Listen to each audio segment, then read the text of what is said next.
Bangga berbatik, berkarya tanpa batas.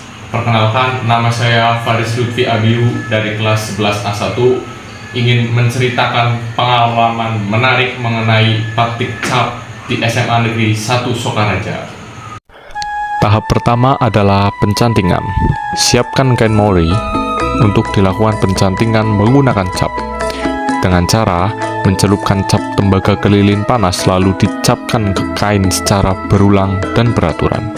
Serta tekanan harus stabil agar motif tercetak jelas dan berpola rapi.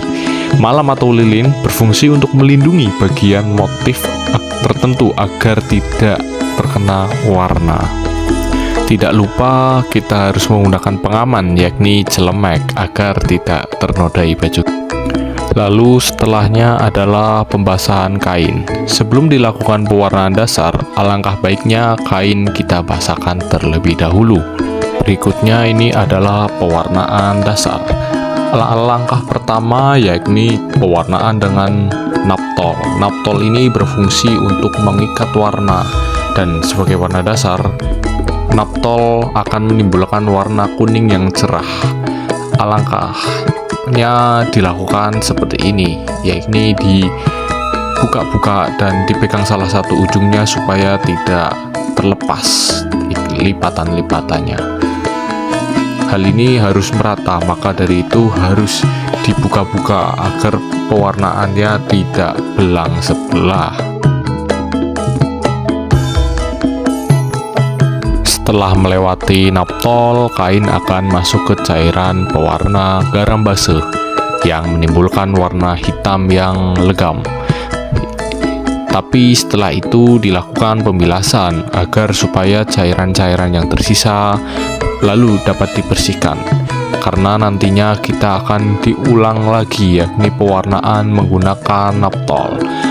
Hal ini akan dilakukan secara berulang kali, yakni sekitaran 3 kali bilas. Maka dari itu setelah pembilasan biasanya dimasukkan ke naptol lagi, ditiriskan, lalu masuk ke garam base lagi, dibilas, ditiriskan lagi.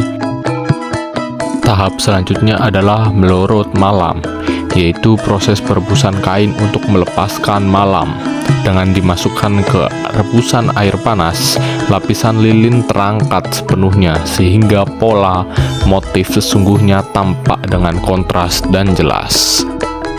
Seperti yang terlihat, setelah lilin atau malam itu hilang, kain akan dilakukan pewarnaan motif dengan pewarna yakni indigo sol berwarna pink cerah.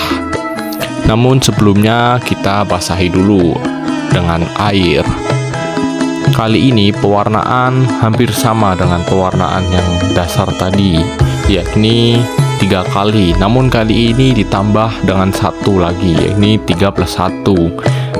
Prosesnya yakni 1 kali, kemudian dijemur, kemudian setelah perubahan warna diwarna lagi, kemudian dijemur lagi, diwarna lagi, dijemur lagi, dan selanjutnya. Hal ini dilakukan demi mendapatkan warna yang maksimal.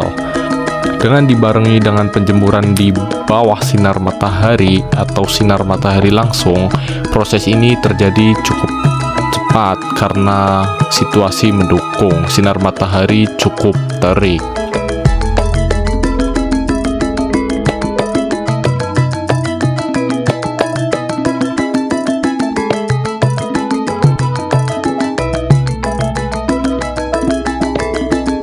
Yeay, akhirnya di tahap terakhir, yaitu fiksasi. Proses mengunci warna agar tidak luntur atau pudar. Kain direndam dengan campuran air aki dan nitrit yang berfungsi untuk mematenkan warna pada kain. Setelahnya lalu kita bilas agar kain tersebut tidak terlalu lama kena campuran itu yang nantinya akan rapuh. Melalui rangkaian proses panjang inilah sebuah karya batik tercipta. Setiap goresan cap, setiap warna yang meresap, dan setiap detail motif menjadi bukti bahwa batik adalah warisan budaya yang patut dijaga dan dilestarikan.